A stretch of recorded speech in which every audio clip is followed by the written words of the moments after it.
So hi everybody. Welcome. I'm about to get started. I'm just going to play this accessibility video for everyone. And then we'll get started.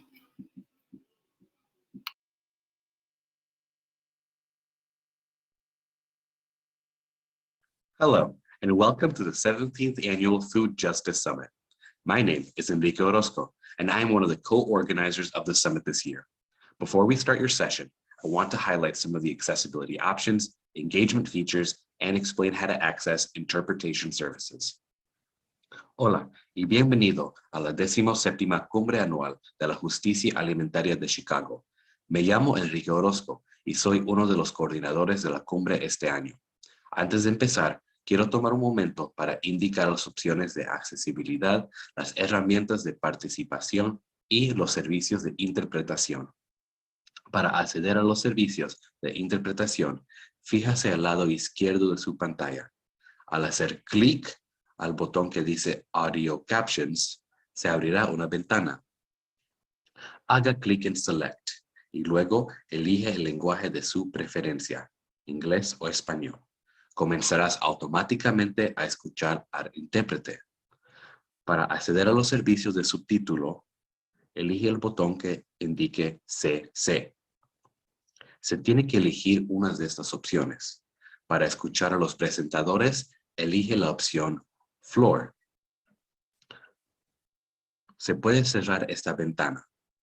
Finalmente, deberás silenciar el video principal para no escuchar a los presentadores e intérpretes.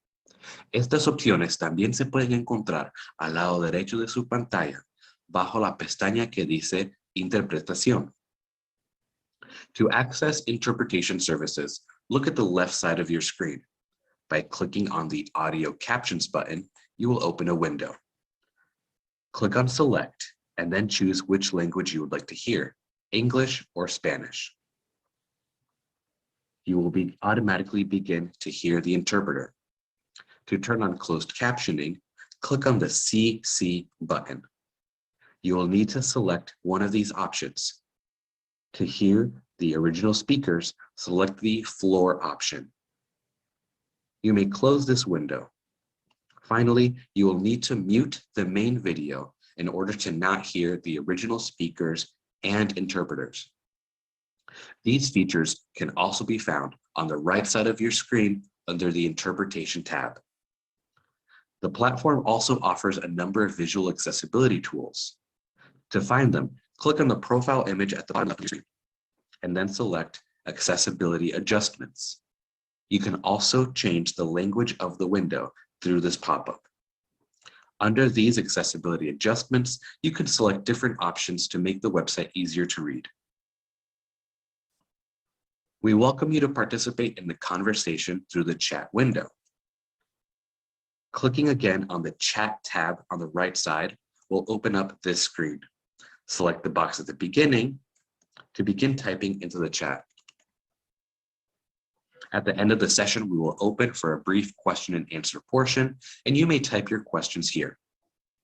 Afterwards, I invite you to open the polling tab to answer a very short survey that lets our team know how well we did in planning these sessions. I hope you enjoy the 17th Annual Chicago Food Justice Summit. I will now turn it over to your speakers.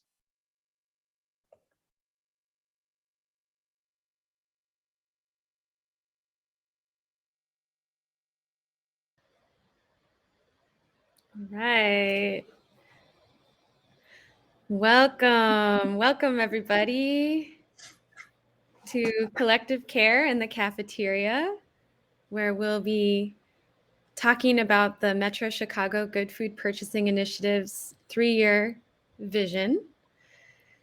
As you get settled in this virtual space, I invite everyone to take a deep breath in and out.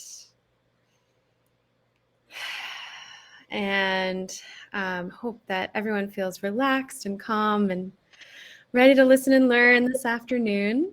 Hope your summit experience has been going well. Also, as you get settled, we do have an opening question for you all in the chat.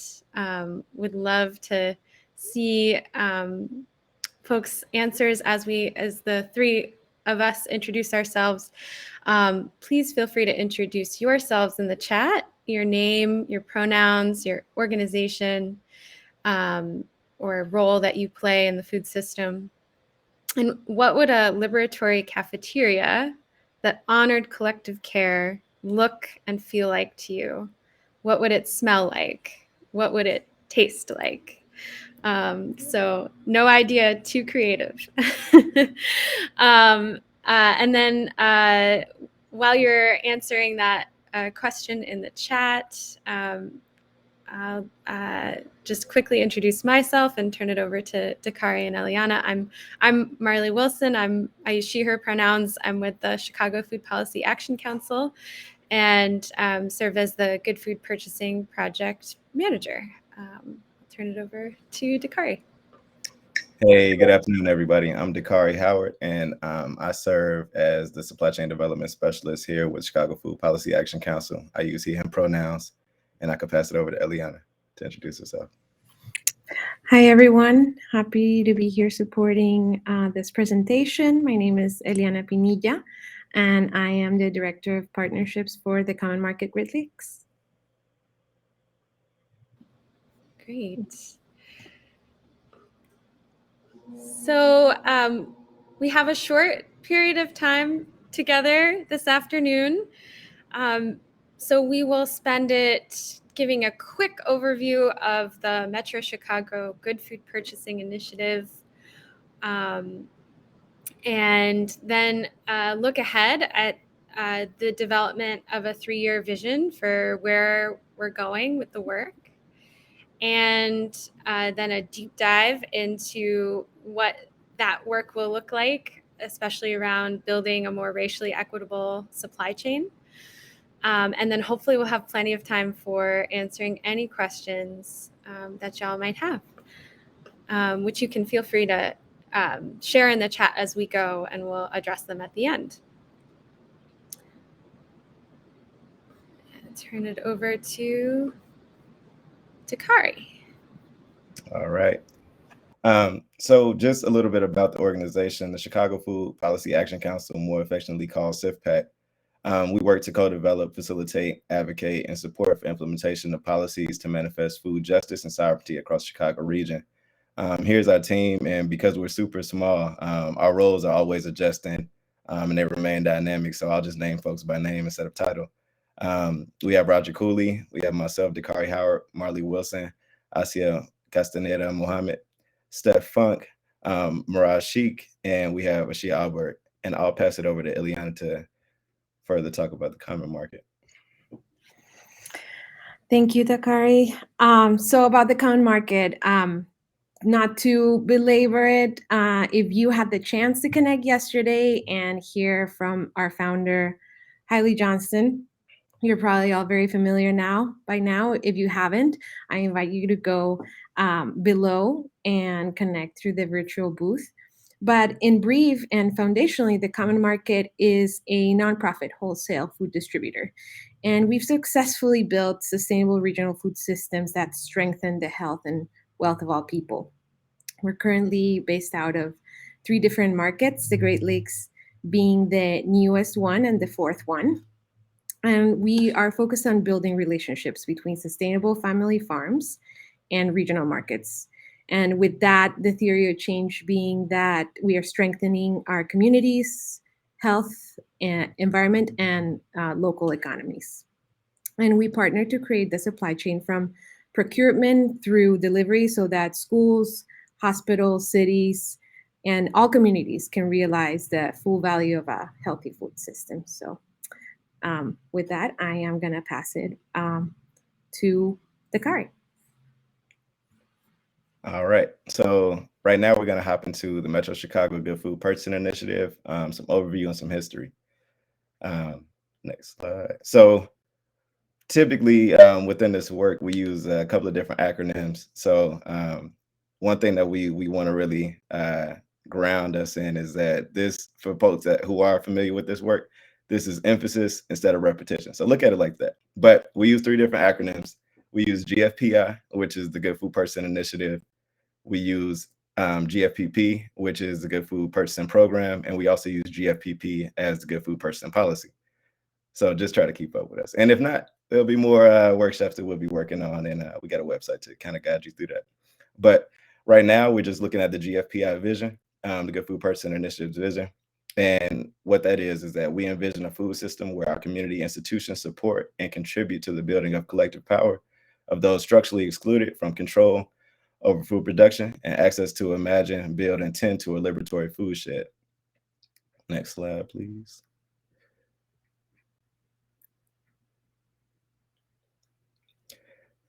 And just to define what we mean by structurally excluded and liberatory food shed, when we say structurally excluded, we mean meal recipients, food workers, Black, Indigenous, Latinx, people of color, aka BIPOC community, producers, suppliers, growers, activists for animal welfare and environmental justice, and communities with targeted disinvestment historically and currently. And when we speak of liberatory food shed, we mean a regional food system free from social and economic oppression, rooted in accountability, reconciliation, and healing. And so what the Good Food Purchasing Initiative's mission is that we, us collectively in this community, we work to ensure that the places feeding our communities purchase food that advance a good food system for all. And we want to ensure that good food is accessible, equitable, racially just, healthy, fair, local, and humane and sustainable.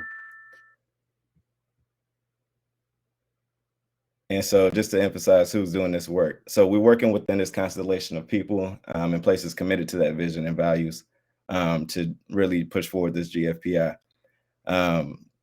We work within a huge community. Working within CIFPAC, we serve as a conduit between a lot of different networks, and we utilize this to be complementary towards the efforts that's going on in other realms and spheres that we're working with. So just to name a few of some of the bodies that we're working with food chain workers, food growers and farmers, food suppliers and service providers, food buyers for community food access sites, public service workers, meal program recipients, food educators, elected officials, activists, and organizers for social, racial, and environmental justice, and then nonprofit food policy, public health, and economic development staff as well.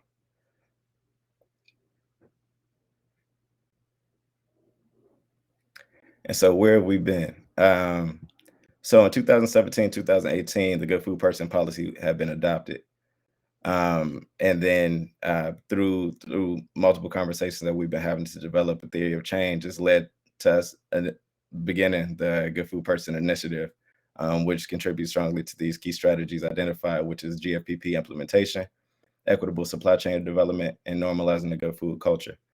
And this leadership is being carried by the Chicago Department of Public Health, which is also in conjunction with the Mayor's Office of Food Equity Council, as well as the Cook County Department of Public Health, which makes up the body for the Good Food, or the Cook County Good Food Task Force. And CIFPAC is also supporting the work that's being led by these three bodies. And I'll pass it over to Marley to talk through a 3-year mission or a 3-year vision looking ahead. Thanks, Dakari. So now that we've talked a little bit about where we've been, we'll talk about where we're going. And I will note that as we are a few years into developing the Good Food Purchasing Initiative and with the city and county implementing the Good Food Purchasing Policy, we don't have time during this presentation to get as deep in the weeds as we'd like on some of the progress that's been made so far. So highly encourage folks to check out after the summit recording of the Chicago Food Equity Council session, as well as attend tomorrow's Cook County session that's happening at 10 a.m., investing in food resiliency across Cook County, where the county leaders will be talking about some of the progress made to date with the Good Food Purchasing Program with county institutions. So we're going to spend the bulk of this presentation talking about our future vision and where we're going. And are excited to share this vision out and also continue to build it with you all because it's very much a living document, living and breathing, a vision that is always subject to change and transformation. So we last year, over basically the second half of 2021, partnered with an awesome team, Shannon Sullivan and Suji Min Miranda at the Groundswell Alliance, great consulting partners who helped facilitate this visioning process with us to convene a core planning team and an advisory team, as well as conduct one-on-one interviews and group focus groups with a wide group of participants to talk about where we're going, where we should go with the Good Food Purchasing Initiative, and how should we prioritize our time, our resources, and our investment over the next 3 years. And so what came out of that was a refinement of those kind of strategic objectives, strategic levers that we're using to guide the initiative forward. So focusing on building a more clear leadership structure for the Good Food Purchasing Initiative that's transparent and centers decision-making by those most structurally excluded from the food system. It's about leveraging the good food purchasing policies that have been adopted by the city and county and other local community institutions to address some of the more systemic procurement practices and regulations, and make sure that those laws and policies and procedures align better with the good food purchasing goals. It's about leveraging these commitments from institutions to shift their food spend towards good food to build a more racially equitable supply chain that invests in Black and Brown growers, food chain workers, food producers and businesses, and suppliers. And overall, making sure that the sites where community has access to food are more responsive and accountable to meal program recipients, to food chain workers, and growers. And so these are the kind of key levers that we'll be focusing our energy on over the next 3 years with this initiative. And have a lot of goals in connection to those 3 objectives that we're trying to achieve by 2024. So I'll quickly run through some of those overarching goals that we have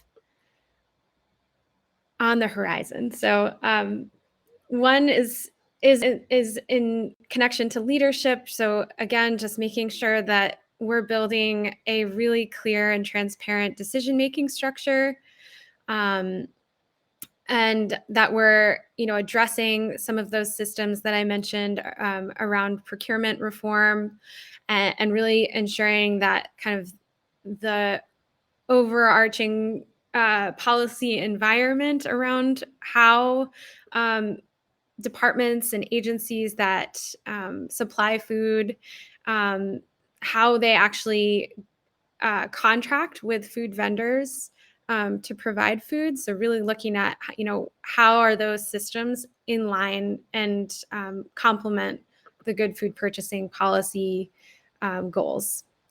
And then transparency, working towards ensuring that the public has full knowledge of what foods are being purchased by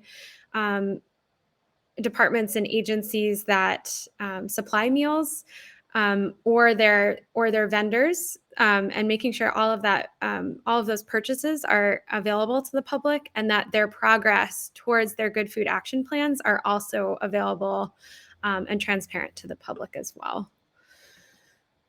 And then we're very much focused on how how are we leveraging the Good Food Purchasing Initiative to create concrete market opportunities for local Black and brown growers and food businesses in Chicago, in Cook County, in the surrounding region, so that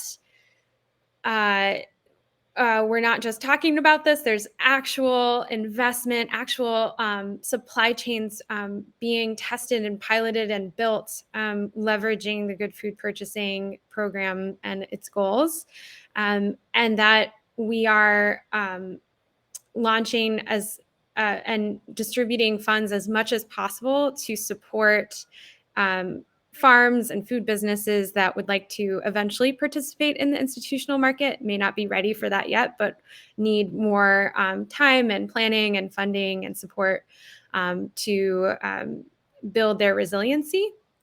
And then also looking at some of the infrastructure that could help build a connection between small growers and larger institutional markets, like shared cooperative aggregation space, processing space, or logistics.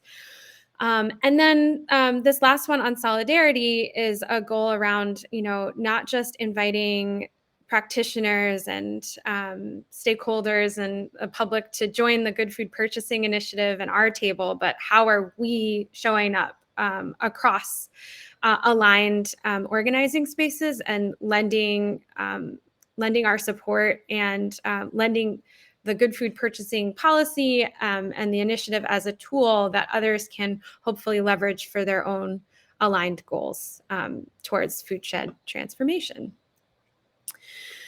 So that's just a sneak peek of some of the goals that we've identified through this visioning process over the last half year. And we don't fully have enough time over the course of this session to get into how we're actually going to work towards all of those goals concretely. So instead, I'm going to turn it back over to Dakari and Eliana to specifically do a deep dive into the goals that are connected to equitable supply chain development. But I do encourage anyone that's interested in doing a deep dive on the entire plan to access the full strategic plan draft that's attached as a PDF to the session. You can find it if you scroll down below the description of the workshop to the attachments section. So very much encourage you all to check out all the details there, but I'll turn it back over to Dakari to focus on supply chain development. Thanks, Marley.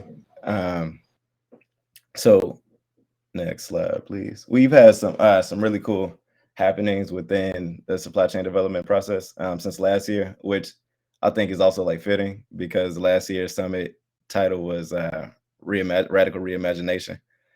So we've been able to kind of do some support for supply chain development through some multifaceted approaches. One is to really support farmers and certifications, which is like it's already been a thing, but really trying to emphasize some cultural shifts. And that's been going on through some relationship building activities. And then the reimagination part, we want to use that momentum from relationship building to invite folks in to contribute to how we want to implement this work. We think is best achieved by contributing with community to figure out how to best serve community. And so with that new voice, not even new voice, but more emphasis on these existing voices saying this is what our needs are within community, is also contributing to how we utilize funds being leveraged. So in this slide, I'm just speaking about some updates that we've been having and some successes. But one, leveraging the Good Food Purchasing policy to build a racial equity and resiliency across the food supply chain through training, resources, and research, right? So last year we had the opportunity to support some farmers and growers achieve some PSA certification and GAP certification as well towards the beginning of 2021. We've also had workshops on institutional markets, minority women business on enterprise certification, and business planning. We had some food hub feasibility study research led by Wesleyan Ashton and Veronica Saldano Pass at Illinois Institute of Technology. We've been able to produce the guide for growers and food businesses, relationship building events, which I'll speak to, and exploring procurement opportunities and tools to support smaller local BIPOC-owned farmers and food businesses. Next slide, please. So one of the relationship building activities that we began a pilot on last year was the buyer supplier networking mixer. And this is a good opportunity, one, to introduce producers, food suppliers to institutional buyers, to have like a face-to-face connection as opposed to it being really an invisible process that a lot of folks might not be familiar with if they haven't historically been a part of that procurement process. But then also it invited folks to have a needs and offer circle to say, these are some of the needs of community. And people had the opportunity to respond and say, well, this is something I can offer to amend that. And it was a good time, just to say the least. We got a chance to invite a lot of people that we worked with. And we want to continue these opportunities going forward. So we're hoping to have one upcoming cusp of spring and summer. So May, June. So stay on the lookout for that. But again, we hope to have another one in 2022, December as well. Next slide. And so at that buyer supplier and mixer, it was a good opportunity to showcase the GFPP guide for growers and food businesses. And this is essentially a guide to just outline some pathways that people could have who are emerging growers, suppliers, food producers, food workers, if they so choose to enter into wholesale institutional markets. And within this guide, it outlines some of the Good Food Person policy overview, some institutions that's already adopted GFPP business planning models, which was strongly contributed by Catherine Pereira with U of I Extension, some current requirements for institutional markets, challenges and opportunities, and helpful resources. And so, again, as Marley mentioned before, like all of this work is living and breathing. We have this on our website, which you could go check out, but also it's not complete because it's still being shaped by community. And I think it's certain needs from community that needs to be included in this as well, so that we could support that as well. So, the more input that we get, the more successful these tools will be for everybody's consumption. And that's the philosophy as well. So again, going back, this shouldn't be something that's looked at as repetitive, but like it's the emphasis. So if you are familiar with this, you become an expert, share that with somebody else, invite them into these conversations, and let's continue to shape the food system in that way. Next slide, please. So this is our 3-year goal for equitable supply chain development. Just catalyzing new investment in BIPOC food workers, producers, and suppliers to increase participation in institutional supply chains and enhance economic stability and prosperity. Next slide. And some objectives that we have, more specifically, just leveraging new private and public funds like the Chicago Food Equity Fund and Cook County Fund to distribute to BIPOC producers and suppliers seeking to access institutional markets. Direct access to capital, I think, would greatly contribute to people's success as emerging business owners and food providers and community providers. Next, we want to support the development of brick and mortar community food hubs, explore strategies for food chain workers to build power through Good Food Person Initiative, facilitate some supply chain connectivity between community-driven farms and food businesses and institutions. One thing that I also forgot to mention with the guide for growers, but I know it was like a quick overview. We want to save a lot of time for that, but there's the opportunity tomorrow where you all could come in and hang out with me. And I'll kind of do a walkthrough of the guide, and hopefully I get some feedback so that we can make this guide more useful for community members going forward. That's it for me. I'll pass it over to Ileana to talk to some great work that's going on with Common Market. Thank you, Dakari. So how does it all come together? How does, the work that CIFPAC has been doing towards bringing this to life in our city and hopefully our state, how could it look like? So I'm hoping that today I can provide a little bit of like a snapshot to how we've seen it working in other parts. I saw that there were some folks here on our presentation that have the opportunity to see how it's shaking out in other states and other cities. So hopefully this will be familiar to you. But for those that haven't had the chance to see of what's happening out there and how it all connects. So primarily, our goal at the Common Market from the early days has been, how can we be building that health and wealth of the communities that we're part of? And the way that we found it to be critically important to do that is through the building of those equitable supply chains. So not only building access of fresh foods for our communities of Black, Indigenous, people of color that traditionally like haven't had as much access to those fresh foods, not only like bringing that to them, but also upstream. How are we bringing along those growers, BIPOC growers that have been wanting to pursue great opportunities to feed their communities? So that's kind of what we have been built on for the majority of our existence in the last 14 years. Next slide, please. So when we think about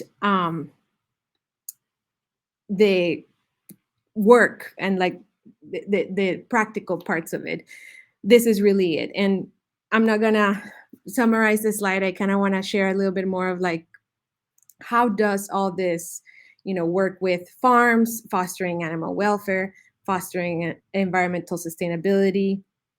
How do our operations, really work to enable not only the distribution of and aggregation and distribution of those fresh foods and that last mile direct delivery to our communities? We also work to strengthen the mid-ag growers and producers of the region by meeting them where they are. So primarily providing them pathways to identifying and access markets that meet their farm business capacity and growth goals. Secondly, a specific technical assistance by connecting them, farmers and markets, to experts in the regional food system. And then lastly, supporting policy work that amplifies the access of fresh, regionally produced foods to its immediate communities. And so when we think of what does this look like in practice, on the next slide, this is what we've seen. So as part of the Great Lakes, I've had the fortune of seeing all the great work that has, and everybody's thought leadership on bringing what we have here and what it could be. But we've also had the opportunity from other regions to see how it has looked and what the opportunities it could bring. We've been part of working groups in New York City, Washington, D.C., and then most recently Chicago. And the best example that we have, the most recent example pre-pandemic, is the ability to bring grass-fed, pasture ground beef to one of the school districts in Austin. We have been a vendor to several districts and schools where GFPP has been passed. And so I think that for us, the critical piece, and I think Dakari mentioned it and Marley mentioned it earlier on, is how do we all come together to make this possible? Because when I think of the work that was done with the Austin Independent School District, it was a lot of thought and voice from parents, from the school administrators, and then us showing up and having the conversations and being a resource to better inform like what a bid would look like for local pasture grass-fed beef would look like in this school system. So I'm happy to answer more questions about that later on, but I think that the ability that we have to bring this to life not only relies in, yes, a fundamental part is having the resources to actually move the great foods that are grown in our local economies, but also it requires the participation of all of us. So that is it for me, and I'm going to pass it on to Marley.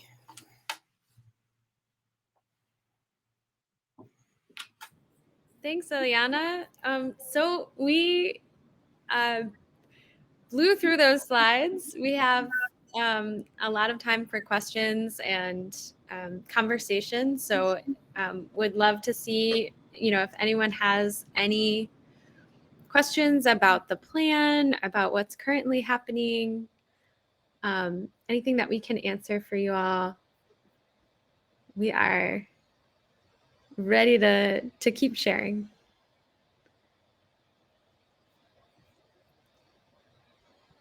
And I'll just highlight that looks like Christina in the chat also shared the goodfoodcities.org website in case either folks are on the call from other regions or you're curious what other coalitions and campaigns are building across the country.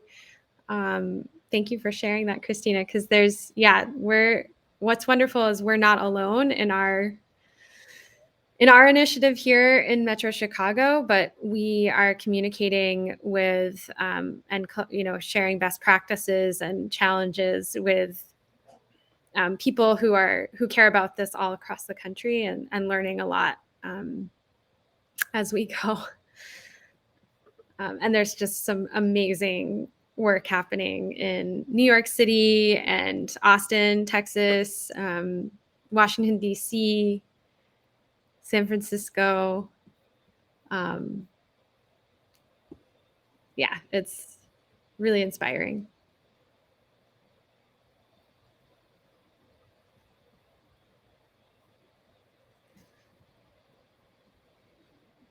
Any other questions? I think one other thing that while you're thinking of questions that you might have about this work, we also shared in the workshop session as a PDF at the bottom an issues and opportunities document that just briefly goes through some of the biggest challenges that folks that have been working on the good food purchasing policy and shifting community food access sites food spend towards these values, towards these goals of equity, transparency, and accountability. Some of the initial challenges that we've experienced are documented in that issues brief, and encourage you to take a look at that as well, which we're hoping, a lot of those issues and opportunities we're hoping to really address in the next 3 years with the goals that have been set out by the visioning process.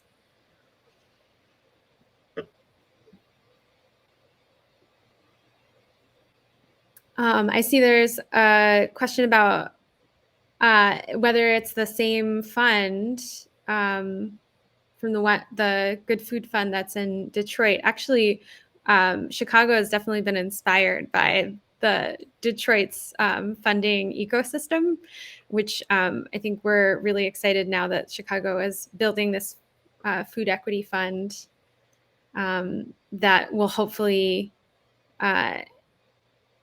be leveraged to invest directly in on-the-ground projects and help support their, whether it's planning or operations, staffing, infrastructure, and land access connections.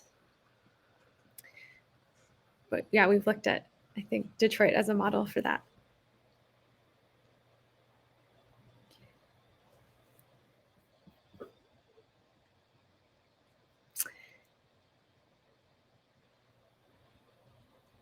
Okay, Dakari, do you want to take this question from Anna? Yeah, so the question is, how has the process been working with producers? It can be hard for folks to change their business model around new markets. What tools is GFPI providing? Working with producers has been very insightful. I think that everybody's model is going to be different. I think what I found just through conversations while developing the guide for growers, some people exist as service providers because of food apartheid in certain communities, lack of access to food in certain communities, and then other folks kind of exist to serve as like business opportunities for a lot of people within certain communities. To change their business model around new markets, I think that contributes to like some of the cultural shifts conversations that we've been having. I think that just with us acknowledging that the procurement process has historically excluded a lot of members that we are working with. I think it's important for us to continue that relationship building process to bring folks to the forefront and say these are some of the obstacles that we face while trying to enter into this market that's already been established, so that hopefully we could manipulate what that procurement process is looking like, to further support local BIPOC food producers. Some tools that GFPI has been able to provide, support and some training opportunities for producers to reach those certifications, because it is heavily certification based, or certificate based, when trying to achieve a contract with any of like the larger agencies, or larger, for example, the public school district, et cetera. Certifications are important. So providing that support on getting those certifications as well as workshops. But going forward, we want to be able to have like a fund, so that it's not a come to us and get it, but it's more so like self-governing, that people can kind of control some of those funds that they so desperately need. But also speaking with public officials about, requirements around water access and land access, et cetera. So these are some things that's been able to kind of facilitate some of those obstacles that producers have been facing here in Chicago and Metro Chicago area. I hope that answers the question. You could follow up if not.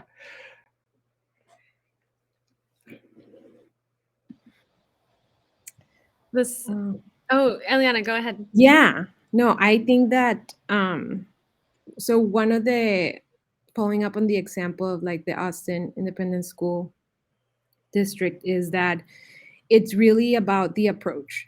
And so I think that when I talked to our executive director in Texas about how does this actually come to happen, and it was very much like a concerted effort between the communities that surrounded the schools, this in the district, the actual school, kind of putting together the listening session, for vendors. So just really having that conversation with vendors and articulating what were their needs. And I think that even before that session, the district understanding what were the items that were going to create the most impact locally, nutritionally, to the economy. So when you think about the way that they centered their initial approach on the good food purchasing for them was, how can we buy more organic produce, milk, and grass-fed beef? And so identifying like what were the priorities on the areas that they wanted to go and focus on, and having those conversations with the, rather than just releasing an RFP, kind of like hosting a listening session with some of the vendors to gain feedback on like what questions did they have, what in terms of certifications or needs or paperwork, or better understanding, because it's fair to say that on their side, some of this stuff might have not been, it may be a new experience for the actual district. And so just kind of like soliciting and opening the space, holding the space to have those conversations with vendors in terms of what they were asking, helped a lot in figuring out some of the other operational parts down the stream. And so just really centering the conversation, or having those spaces to have those conversations, like allowed to recalibrate expectations on both sides. And the common market at that time, we were able to work with like a local grass-fed beef producer to supply the ground beef for the district. We did not have a previous relationship with the school district. We just attended those sessions and just were able to engage with the community that was administrating those different initiatives of the Good Food Purchasing Program. And then I think we actually were able to achieve it wasn't like the cheapest product, but we were able to, in the competitive bid, able to mark the values that the officials were looking for in terms of the quality of the product. So I think that that's kind of how we've seen that, like prioritizing and involving the community of vendors in a different way to recalibrate expectations on both sides.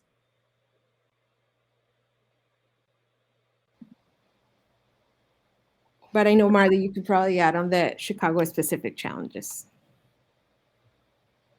Yeah, these are all such good questions. So yeah, I think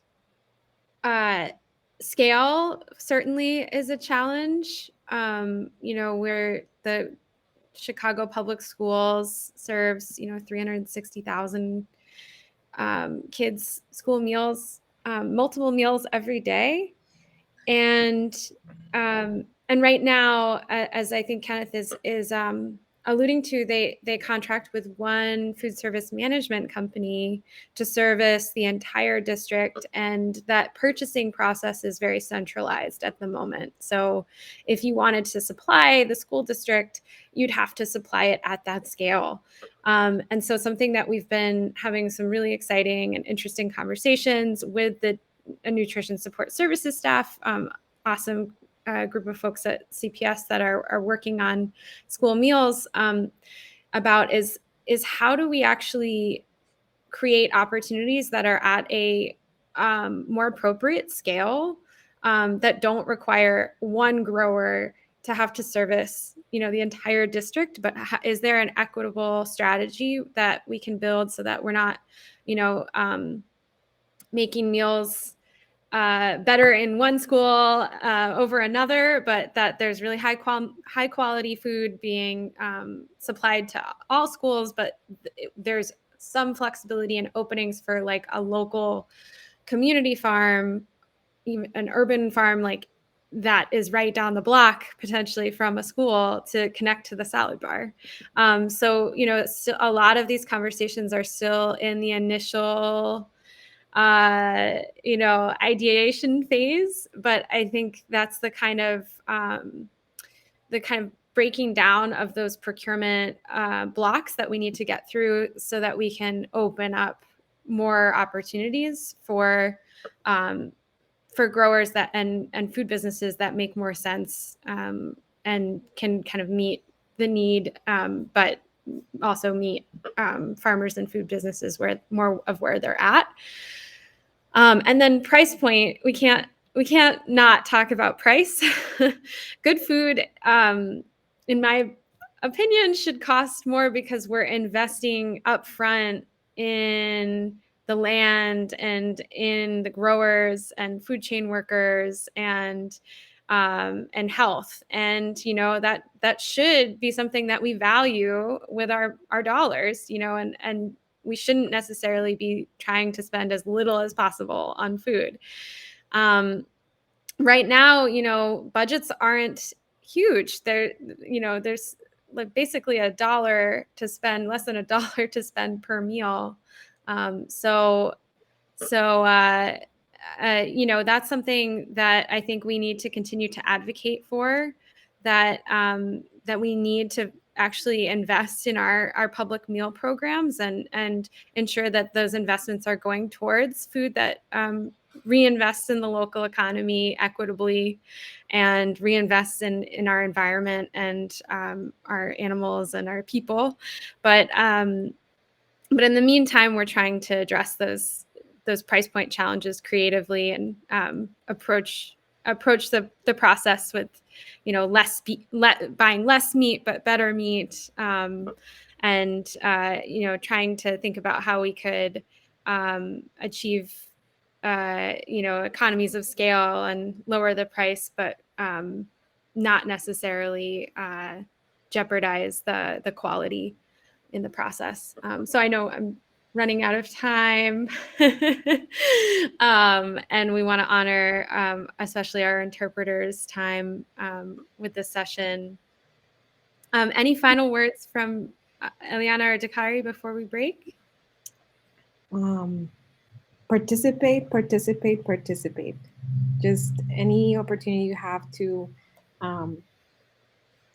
join your neighborhood cohort, community groups, and have conversations with the education committees and the people that are plugged into the decisions in the school districts in your area. I think that's critical to be a voice in those conversations. Yeah, I agree with Eliana. I think that these are good opportunities for us to. I'm really about relationship building, and so I'm looking at this as an opportunity for us to break down those barriers that we have against one another, and say, like, the people who I want to do and these interactions with are also community members that also want the same things. They also want access to better food, etc. So by building these relationships, it's like more of like a casual relationship that you're building, so you feel more familiar and more comfortable when, like, when we need these things to happen. So that's where I am. I think contribute and participate with these conversations more and more, and we're gonna see some change starting soon. Thank y'all for joining us for this session. Really appreciate all the questions and communication in the chat. Thank you, Ileana and Dakari, and our ASL interpreters, and our Spanish translators, and our graphic artist. Just thank you all. And please share your feedback in the poll on the right-hand side of your screen. Thank you.